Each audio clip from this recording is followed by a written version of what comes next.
I'm Anna, and this story isn't just mine. It's about the life I shared with Michael, my husband, and how everything we built together slowly unraveled. We met in college, two dreamers with ambitions as high as the stars. Michael was the kind of guy who could light up a room with his laugh, simple yet charming, always with a kind word for everyone. We fell in love, graduated, and, as luck would have it, started our careers at the same company. Life was good, simple, and blissfully happy. Our evenings were the highlight of my days. We'd come home, cook together, and share stories about our work. Michael was a good listener, always interested in my day, my ideas. He was supportive, proud of our equal standing at work, our shared ambitions. "Anna, you're amazing at what you do," he'd say with a smile. "I love that we're in this together." But then, everything changed when Michael got promoted. It was a significant achievement, and initially, I was overjoyed. But with the promotion came a change I hadn't anticipated. Michael started to care more about appearances, about status. He wasn't the same man I'd fallen in love with. Slowly, his criticism began. First, it was subtle, a comment here or there. "Why do we always eat the same meals? We can afford better now," he'd remark, pushing his plate away. I tried to adapt, to please him, but nothing seemed good enough. He began to critique my clothing, my shopping choices, even how I decorated our home. "Why do you always buy the cheapest brands? We're not college students anymore, Anna," he'd say, his voice laced with annoyance. I felt a growing distance between us, a chasm that I didn't know how to bridge. The man I loved, who once found joy in our simple life, was now obsessed with wealth and status. One evening, after I returned from grocery shopping with more budget-friendly items, Michael's frustration boiled over. "Anna, this isn't acceptable. You're still dressing and shopping like we're on a tight budget.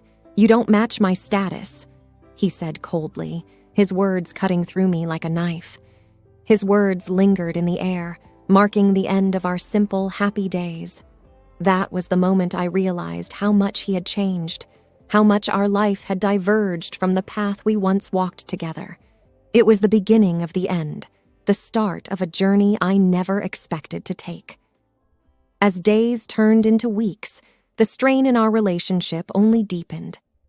Michael's constant critiques about how I didn't match his status weighed heavily on me. I missed the man he used to be, the one who found joy in our simple life together. But as his obsession with wealth and appearances grew, our connection continued to fade. In the midst of this growing distance, life threw us a curveball. I discovered I was pregnant.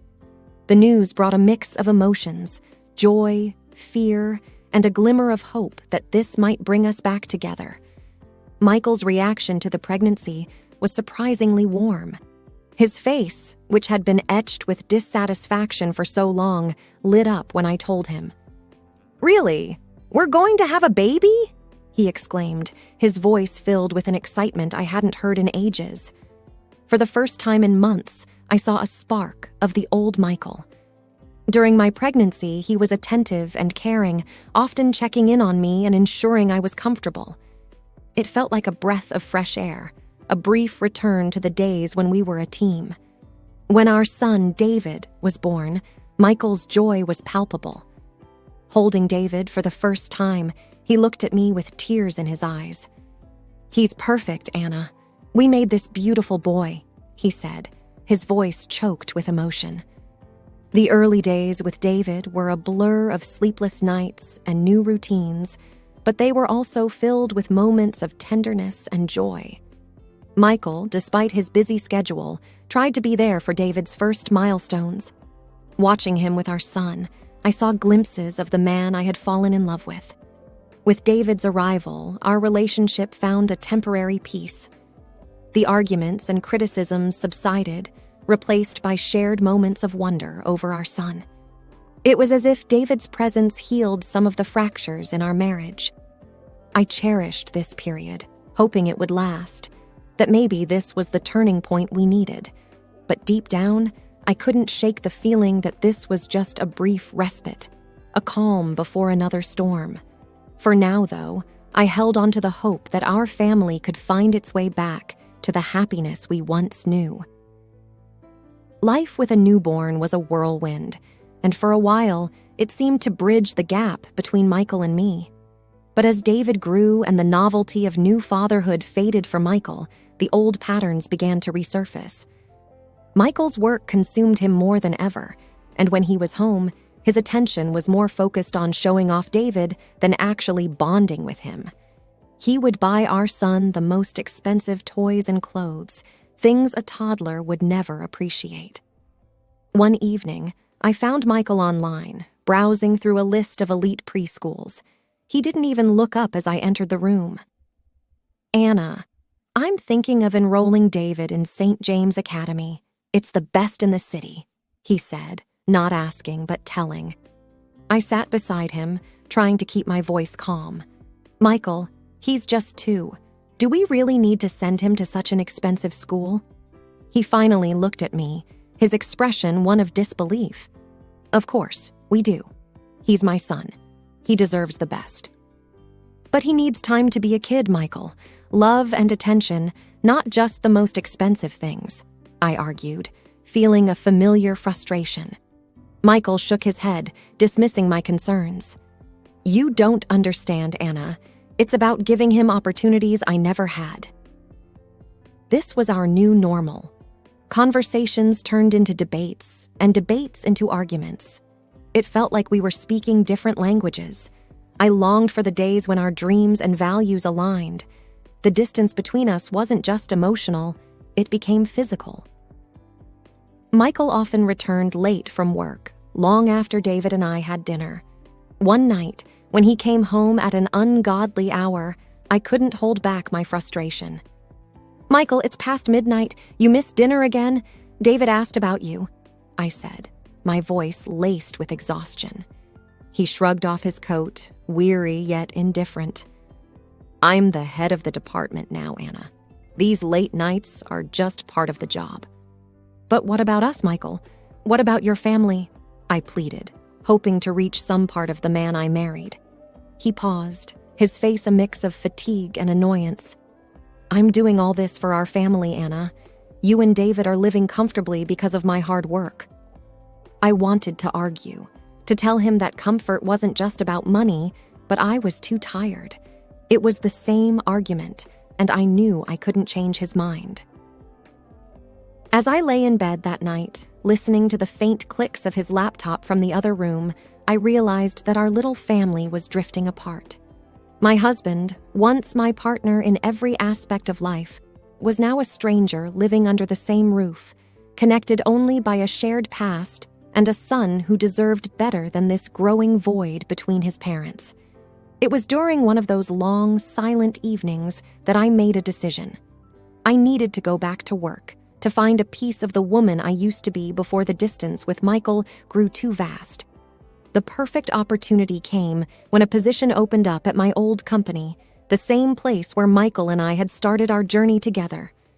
Feeling a mix of nervousness and excitement, I decided to broach the subject with Michael. "Michael, I've been thinking of going back to work. There's an opening in my old department," I said, hoping for his support. His reaction was immediate and strong. "Go back to work? Why would you need to do that? I'm making more than enough for both of us," he replied, barely looking up from his laptop. I tried to explain. "It's not about the money, Michael. It's about me, about feeling like I'm contributing, being part of a team again." Michael finally looked at me, his expression one of disapproval. "You can contribute by taking care of David and the house. That's your team now." I couldn't hide my frustration. "But I need more than that. I want to use my skills, feel professional achievement again. Besides, it's good for David to see both his parents working." Michael stood up, his voice rising. "You going back to work, especially at my company, is not a good idea. What will people think? That I can't provide for my family?" I was taken aback by his attitude. "So this is about your image, your status?" He ignored my question and continued. "Look at yourself, Anna. You've changed. You've let yourself go since having David." His words were like a slap in the face. I felt my cheeks burning with a mix of anger and hurt. "What do you mean, I've let myself go?" "You know what I mean. You've gained weight. You hardly take care of yourself. It's not a good look, especially not for the wife of a department head," he said, his tone cold and detached. I was speechless, my heart pounding in my chest. The man who once loved me for who I was now stood there, criticizing my appearance, my worth. "And frankly," he added, his words cutting deeper, "I would be embarrassed to have you working at the company looking like this. I will be ashamed at work for such an ugly wife." I stood there, frozen, as he walked out of the room. His words echoed in my mind, a cruel reminder of how far we had drifted apart. That night, I lay awake, Michael's words replaying over and over. It was clear now. The man I married, the man I loved, was gone, replaced by someone I no longer recognized. The days following Michael's harsh critique were some of the loneliest I had ever experienced. His words had cut deep, leaving me to question not just our relationship, but my self-worth. In the midst of this turmoil, an unexpected incident occurred that changed everything. It was a typical Thursday afternoon when the doorbell rang. I opened the door to find a delivery man holding a large, extravagant bouquet of flowers. Confused, I accepted the bouquet and the accompanying card, thinking maybe Michael was attempting an awkward apology. But as I opened the card, my heart sank. The words were like a punch to the gut.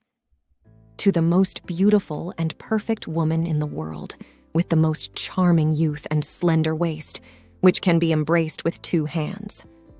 The words mocked me, a stark contrast to what Michael had said just days before. I felt a mix of anger and humiliation wash over me. This wasn't for me. It couldn't be. It was then I noticed the mistake in the address. The bouquet was meant for someone else. As I stood there trying to process this, my phone rang. It was Michael's new secretary, a young girl who had just started working for him. Michael had mentioned her once, laughing about how she was still studying and often mixed things up.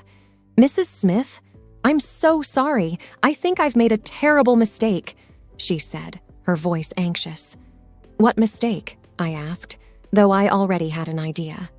"The flowers. They were meant for someone else." "I'm so sorry. I sent them to the wrong address," she admitted, sounding flustered. A cold feeling settled in my stomach. "Who were they meant for?" I asked, my voice barely above a whisper. The secretary hesitated. I don't know her name. I'm just asked to send flowers and gifts sometimes. Please don't tell Mr. Smith I called." After we hung up, I stood in the middle of the living room, the unfaithful bouquet mocking me from the table. The realization of Michael's betrayal hit me hard. I felt a mix of anger, sadness, and disbelief. Without a second thought, I packed a bag for myself and David. I grabbed some of his favorite toys, his clothes, and the essentials. I couldn't stay in that house a moment longer, surrounded by the life I thought we had, which now felt like a lie. I left a note for Michael on the kitchen counter. I didn't wait for him to come home to offer excuses or explanations.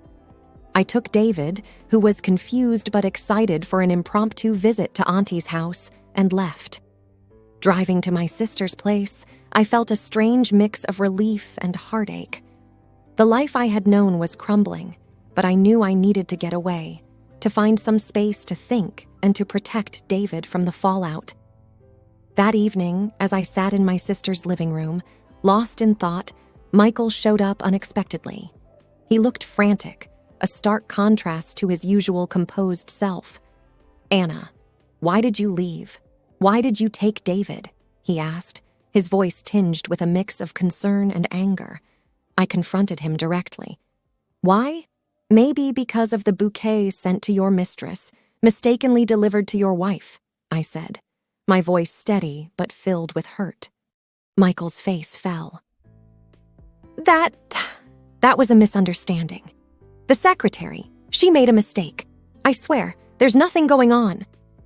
I looked at him, trying to find a hint of the truth in his eyes, but all I saw was desperation. A mistake? Is that your best explanation? Before he could respond, I pulled out a packet of photos and laid them on the table. Then how do you explain these, Michael? His eyes widened as he looked at the photos of him with a young woman, clearly more than just colleagues. Where did you get these? He stammered. I hired a private detective. He's been very thorough. Did you know she's the wife of your business partner? I asked, watching as the color drained from his face. Michael looked like he'd been punched in the gut. You can't let these get out. It'll ruin everything, he pleaded, his voice barely above a whisper. I felt a bitter laugh escape me. Ruin everything? What about us, Michael? What about our family? He reached out, but I pulled away. Anna, please, I'm begging you. Forgive me. I can fix this. But it was too late for apologies, too late for forgiveness. Forgive you after you've lied and cheated? I can't, Michael, I won't. I'm filing for divorce. And these photos, they'll ensure I get what David and I deserve. Michael looked defeated, his shoulders slumping as the reality of the situation hit him. Anna, please. But I had made up my mind. No, Michael, you've made your choice. Now I'm making mine. As he left, I knew that this was the end of our marriage. The evidence in my hands was more than just proof of his infidelity. It was the key to a new beginning for me and David. The road ahead would be hard, but I was determined to rebuild our lives, free from lies and betrayal. The following weeks were a blur of legal meetings and tough decisions. I had initiated the divorce proceedings, armed with the evidence of Michael's infidelity. Despite the turmoil, there was a sense of determination within me. I was fighting not just for my own dignity, but for a better future for David. One afternoon, I met with my lawyer to discuss the details of the divorce. We have a strong case, Anna.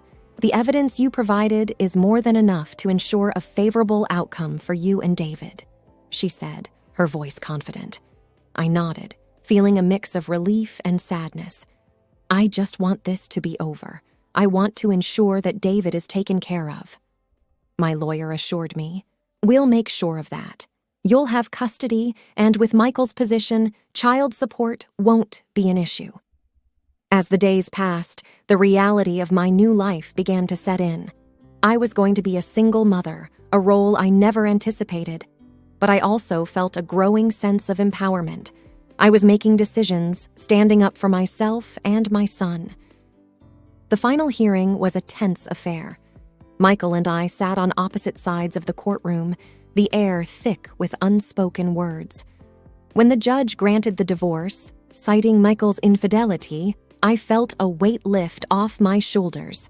I was officially free from a marriage that had become a source of pain and betrayal. Outside the courtroom, Mikhail approached me. Anna, I'm sorry. I never wanted it to end like this, he said, his voice laced with defeat. I looked at him, seeing the man I once loved, now a stranger.